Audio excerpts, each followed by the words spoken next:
right, if somebody damages your car, you expect them to pay for the repairs. That is true, but when a Sandyman's car was damaged by an orange construction barrel and he could not get anyone to take responsibility, you know what time it was. It was time to get Gephardt, and Matt began investigating. Mike, rogue road barrel damage. It certainly happens. In fact, since we began promoting this story over the weekend, I've heard from several others who say they were hit by an orange barrel that got free. And know this, if you drive through a construction zone on a windy day, getting your car damage covered may not be as easy as you'd think.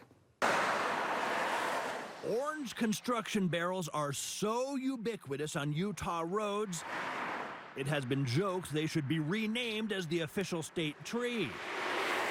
And like a tree, not all are in peak health. Driving around town, we observed construction barrels that have certainly seen their better days. Many bashed and bent in ways that could make that black rubber anchor more decorative than anything else. So it is not hard to envision that a stiff breeze would be more than the black rings can handle. A fact John Winder knows all too well. An orange barrel hit my car, hit my car, hit my car. John says it struck the wrong chord last August when he was driving along 114th South in Draper and a construction barrel pelted his car. The barrel flew right into my car, right into the fender. Now, it didn't cause a ton of damage, but you can see a few scratches and where the front panel is a bit askew. So John took it to a body shop. Their bid was $1,970. Right $2 there. grand of damage from an orange barrel. Yeah. Now, 114th South is a state road, so John filed a claim with the Utah Department of Transportation. Their response? This denial. UDOT pointing the finger at a company they say was doing work on the road at the time, Granite Construction. John would need to call them. He did, but he was again rebuffed. And they said, well, we weren't working there that day.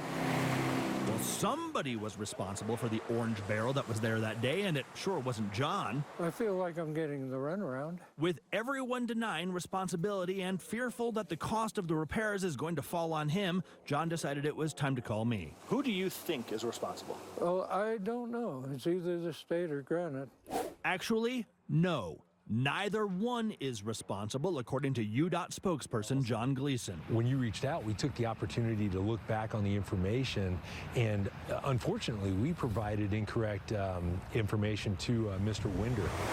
Yeah, UDOT had told John that it was Granite Construction, but in reality, there was another company out there doing road work that day. It was actually a permit job and an unrelated contractor, somebody that didn't have anything to do with UDOT.